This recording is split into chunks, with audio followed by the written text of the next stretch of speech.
Bonsoir à tous, bienvenue dans cette deuxième partie de 64 minutes. Depuis plus de 25 ans, Vladimir Poutine façonne la Russie, impose son rythme au monde et semble défier le temps. Pourtant, rien ne prédestinait cet agent du KGB à devenir président. Derrière cette longévité exceptionnelle, une question, son pouvoir est-il réellement indéboulonnable, inamovible? Pour en parler ce soir, deux invités qui connaissent la Russie et ses rouages de l'intérieur. Paul Gogo, bonsoir. Bonsoir. Vous êtes journaliste indépendant, ancien correspondant à Moscou. Vous publiez Moscou Parano, la Russie de Poutine, mise à nu, une enquête sur les secrets du pouvoir russe et les coulisses du système Poutine chez Albin Michel. Et puis, chez les éditions du Rocher, Vincent Jauvert, grand reporter, spécialiste des questions de renseignement, auteur de Kremlin confidentiel, une enquête sur les secrets du pouvoir russe et les coulisses du système Poutine, cette fois-ci chez Albin Michel. Merci à tous les deux d'être avec nous. Vincent Jauvert, grâce à une réforme constitutionnelle, Vladimir Poutine peut théoriquement rester au pouvoir jusqu'en 2036. Est-ce qu'on est face à une présidence sans fin? Oui, bien sûr.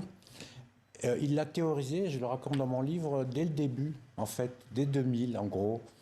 Il a décidé d'installer une autocratie par étapes successives, parce que les Russes, évidemment, n'étaient pas pour au début. Ils étaient pour une démocratie, ils le sont toujours, d'ailleurs, j'imagine. Et aujourd'hui, évidemment, il ne peut pas quitter le pouvoir, parce que s'il quitte le pouvoir, eh bien, enfin, en tout cas, il faut que son successeur le protège, parce que, eh bien, il est menacé par tous ses ennemis. Et il veut garder l'argent que lui et son clan ont accumulé et que le prochain clan, évidemment, voudra prendre. En tout cas, il a un certain âge. Au bout d'un moment, il va bien devoir partir. Oui, mais il laisse entendre que non.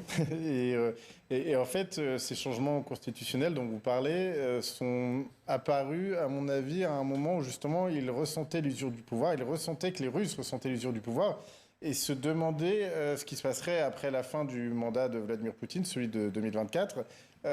Et donc les Russes s'en inquiétaient, parce que même ceux qui soutenaient derrière Vladimir Poutine, parce que c'était le grand vide derrière. Qui va remplacer le président russe? Il n'y a plus d'opposants, il n'y a pas de proches qui sont à la hauteur du président russe. Et donc Vladimir Poutine a répondu à ces interrogations en s'autorisant à rester au pouvoir, ne pas rendre le pouvoir. Et maintenant, on a juste déplacé le grand vide à plus tard, mais ce grand vide, il arrivera bien un jour, puisqu'effectivement, Vladimir Poutine, il n'est pas immortel, a priori. Et pour rester au pouvoir le plus longtemps possible, il rêve justement d'immortalité. Le président russe a même lancé des projets de recherche sur la médecine régénérative. Écoutez-le. Pensez-vous vraiment que les gens pourront vivre jusqu'à 150 ans et plus? Ah, je crois que c'était en allant au défilé que le président Xi a parlé de cela. Les moyens modernes, tant au niveau de l'amélioration de la santé qu'au niveau médical, et même toutes sortes d'interventions chirurgicales liées au remplacement d'organes, permettent à l'humanité d'espérer qu'une vie active plus longue soit envisageable, bien différente de ce qu'on connaît aujourd'hui. Vincent Jauvert, on se souvient de cette conversation avec Xi Jinping à Pékin en septembre 2025 où ils parlaient tous les deux d'immortalité. Pourquoi cette obsession de l'immortalité, de la jeunesse éternelle? C'est une obsession partagée, c'est pas le seul. Staline avait déjà ça, la même chose, il avait financé des recherches.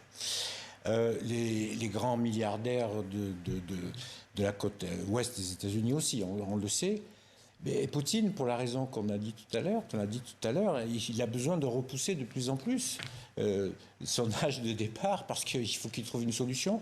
Et puis il y a une dernière raison, c'est que sa fille, enfin une de ses filles, qui est une médecin, endocrinologue, assez réputée, a un laboratoire sur le sujet qui est financé par un des très proches de Vladimir Poutine. Donc tout ça fait un ensemble qui le pousse à faire mener ses recherches. Paul Gogo, vous qui couvrez la guerre de la Russie contre l'Ukraine depuis 2014, cette guerre, c'est devenu une nécessité pour sa survie politique. S'il s'arrêtait demain, est-ce qu'il tomberait ? C'est une question qu'on se pose de plus en plus fortement parce que, effectivement, moi j'ai vécu le début de cette guerre dès 2014. J'ai vécu après l'offensive de 2022. Et à chaque fois, il m'a semblé que cette guerre apparaissait dans un moment où le président russe avait besoin de réactiver un peu le patriotisme, la fierté nationale, et donc en quelque sorte se protéger lui-même, parce que tant que la population est occupée par la guerre, que la population se sent fière et grande, alors le pouvoir russe finalement se sent plutôt légitime. Mais là, cette guerre sans fin, mais même sans fin, mais qui ne mène même pas vers un cessez-le-feu, ce qu'on avait pourtant vécu quelques fois depuis 2014, eh bien, ça mène certains paramètres de Russie à se dégrader, qu'on parle de l'économie, qu'on parle de l'état d'esprit des Russes, qu'on parle de la répression ou des libertés de ce peuple. Et ces paramètres peuvent nourrir parfois une certaine colère sociale. On aura aussi les soldats qui rentreront du front si jamais tout s'arrêtait. Une économie fragilisée par la guerre, qui tient grâce à la guerre aujourd'hui, mais fragilisée sur le long terme par la guerre. Et qu'est-ce qui se passe donc le jour où tout ça s'arrête? C'est une vraie question parce que là, les paramètres semblent former un entonnoir presque. Et on se demande vraiment vers quoi Vladimir Poutine est en train d'aller et si cette guerre ne va pas lui exploser au nez, pour dire ça de cette façon-là. Vous qui connaissez bien la population russe, qu'est-ce qu'ils disent de cette guerre aujourd'hui? Et alors, c'est aussi d'ailleurs un point qui me mène à me poser des questions sur la suite, c'est-à-dire que la population russe, parfois, ne me semble pas exactement sur la même longueur d'onde que Vladimir Poutine, dans le sens où elle demande la fin de la guerre. Même les gens qui soutiennent la guerre sont fatigués, ils ont envie que tout ça s'arrête. Et au contraire, la rhétorique du Kremlin aujourd'hui va dans l'autre sens. On resserre toujours plus l'étau sur la population, on essaye de mobiliser la population dès le plus jeune âge, c'est-à-dire que des enfants qui ont 12-13 ans, on sait que dans 5-6 ans, on va pouvoir les envoyer à la guerre, donc on les forme à ça dès le plus jeune âge. Et c'est vers cette société que Vladimir Poutine aujourd'hui se dirige, une guerre sur le long terme. Et c'est étrangement pas l'état d'esprit des Russes aujourd'hui. Et donc je me demande à quel moment, effectivement, tout ça va se confronter et éventuellement mener à une colère sociale. Vincent Jauvert, il se prépare à une guerre sans fin, Vladimir Poutine? Oui, comme vient de le dire Paul, il n'a pas d'autre solution. Il ne peut pas descendre du vélo. Il a enclenché le vélo et il a eu cette expérience extraordinaire qui était l'annexion de la Crimée, qui était un peu miraculeuse pour lui. Il ne l'a pas vraiment préparé, enfin très peu de temps auparavant. Et en 2022, il s'est dit, je vais faire la même chose. Je vais agir très rapidement, saisir Zelensky en 2 jours et prendre l'Ukraine. Et les Russes seront ravis. Et en 2024, du coup, 2 ans plus tard, ils vont me réélire. Simplement, ça ne se passe pas du tout comme ça. Et donc, il était obligé de réinventer sa guerre comme une guerre contre l'Occident et non pas comme une guerre d'élargissement de la Russie. Et là, bah, évidemment, c'est une guerre sans fin contre l'Occident, puisque l'Occident est immense et l'Occident a des valeurs. Et donc, il a été obligé de se réinventer quant aux valeurs, de plus en plus rétrogrades. Et comment remettre le dentifrice dans le tube? Je ne crois qu'il n'y a pas de solution. Dans votre livre, vous parlez beaucoup de la peur de Vladimir Poutine d'être renversé. Ça veut dire quoi? S'il arrête sa guerre, il sera forcément renversé? Oh, je ne suis pas devin, mais il y a un gros risque. En tout cas, c'est une raison probablement pour laquelle il ne veut pas arrêter. Son élite, c'est les élites russes qui sont dépendantes de lui, se disent sans doute, c'est un homme âgé. Ses copains se sont répartis les fruits de la Russie. C'est notre tour de le faire. Et ça, il le sait. Souvenez-vous, il y a eu cette montée des hommes de Wagner, Prigojine, qui ont fait très très peur à Poutine. Et lorsque l'intermédiaire... Il aurait pu tomber à ce moment-là? Je raconte dans le livre que le président biélorusse a été appelé par Poutine le matin du putsch, la tentative de putsch. Et Poutine a dit « je vais aller les buter », comme il a l'habitude de le dire. Et le président biélorusse dit « non, je te déconseille de faire ça parce qu'il y a beaucoup de raisons pour que les Russes se révoltent. Beaucoup. Et si tu butes ou tu essayes de buter les hommes de Wagner qui sont très armés, très compétents, ça risque d'être très sanglant et ça risque d'être le déclic d'une révolution. Et cette révolution, elle te balayera et elle me balayera moi-même. » Donc le destin de Loukachenko et de Poutine lié. Mais le sien, celui de Poutine. Et Poutine a dit, d'accord, t'as raison, j'y vais, allons-y doucement. Et donc, oui, ça aurait pu marcher et surtout, on voit bien que c'est ça qui lui fait peur. Il y a une détestation et une fascination de l'Occident de Vladimir Poutine. Comment est-ce qu'on peut expliquer ça? Alors, bon, c'est toujours dur de répondre à cette question sans entrer dans une psychologisation des choses, mais c'est vrai que le sentiment que j'ai, et je le raconte d'ailleurs dans mes voyages en Russie, dans mon livre, c'est que les Russes ont besoin de retrouver une certaine fierté, les Russes se sentent mal vus de l'Occident et ils trouvent ça injuste. Et la propagande, et bien sûr, exacerbe cette sensation. Ils ne se sentent pas vus à leur juste valeur. Et c'est aussi pour ça que quand Vladimir Poutine a été invité par Donald Trump en Alaska, il y est allé bien volontiers et que les Russes ont fait la fête parce qu'il y avait un côté un peu, ça y est, on est de retour sur la scène mondiale, on repèse quelque chose. Mais je pense que dans ce système et dans la population, personne ne se rend compte que tout ça est très artificiel parce que la réalité, c'est que le pays se referme sur lui-même. Et que s'il fait parler de lui, c'est parce qu'il est surtout dans une conflictualité permanente, qu'il retarde toutes les négociations et que rien n'avance quand on parle avec Vladimir Poutine.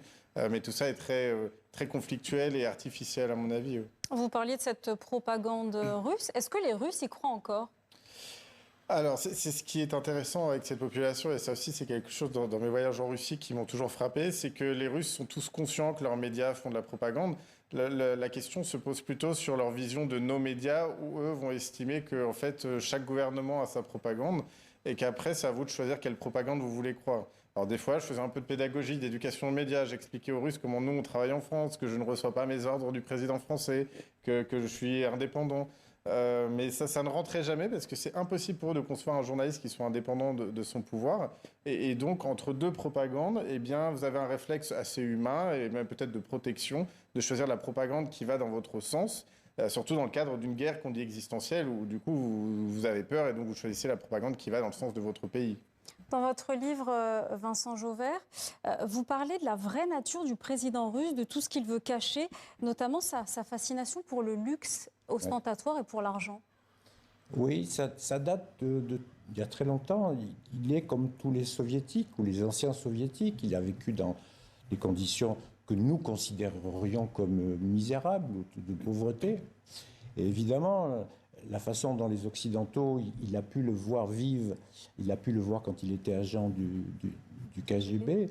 Évidemment, ça l'a fasciné. Quand il était au KGB à Dresde, il feuilletait les catalogues ouest-allemands, de biens ouest-allemands. Et ça le passionnait, semble-t-il, ce que raconte... Donc fascination pour, comme on disait, fascination pour l'Occident, la société de consommation, et en même temps... Alors, chez lui, ça prend des proportions très importantes. Il est fasciné, il adore les yachts. Et il veut avoir le plus grand yacht. Et il voulait avoir un plus grand yacht que son copain, un oligarque ukrainien. Il adore les palais, mais avec un goût qu'on dirait un peu rococo, avec de l'or, avec des pole dance, avec un casino, un palais gigantesque. Donc c'est un homme qui aime vivre comme les nababs. Voilà, c'est pas le luxe raffiné. D'ailleurs, dans votre livre, vous racontez comment il a réussi à bâtir sa fortune en détournant des fonds. Vous l'appelez d'ailleurs Monsieur 35%. Expliquez-nous.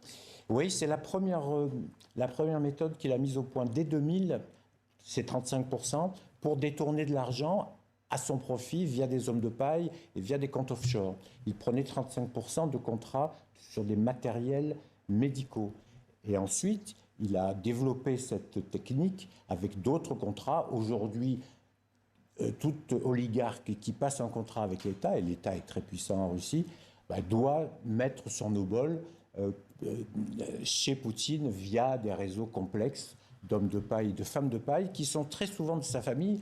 Et c'est comme ça qu'on a découvert qu'il avait beaucoup de cousins et cousines. Il a une famille très élargie, souvent des gens assez éduqués, qui ont des postes à responsabilité et qui maintenant, il nomme à des postes très élevés de ministres. Il est en train de faire commencer une dynastie, semble-t-il. Tout ce système, Paul Gogo, de corruption, la population, elle en dit quoi ?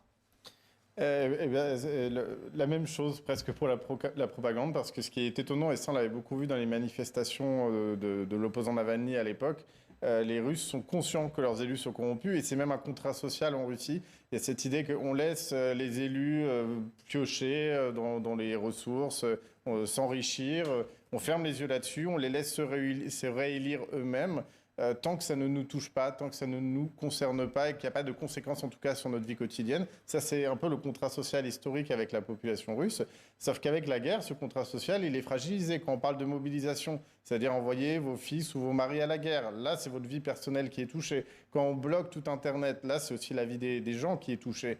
Ou les sanctions occidentales aussi, ça a fait partie des grandes marques et certains Russes ont considéré que ça touchait leur quotidien. Donc là, c'est un risque social quand vous commencez à faire ce genre de choses. Et à côté, et l'autre contrat social, c'est celui qui lie le président russe avec les oligarques, son entourage. Et là aussi, parfois, son entourage, visiblement, qui était contre cette offensive de 2022.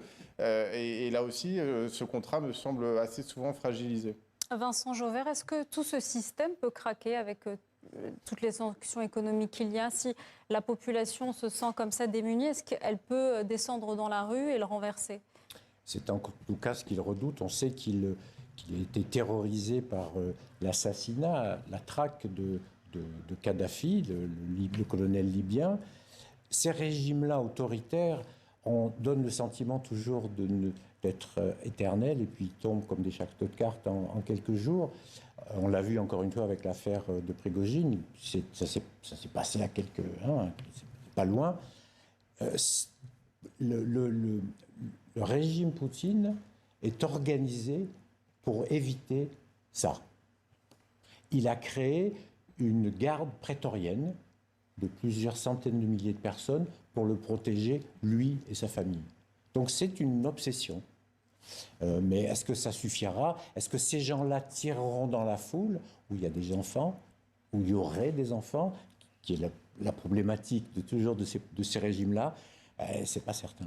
Merci beaucoup Vincent Jauvert d'avoir été avec nous. On rappelle votre livre Kremlin confidentiel, le vrai Poutine. Merci à vous également Paul Gogo, Moscou Parano aux éditions du Rocher.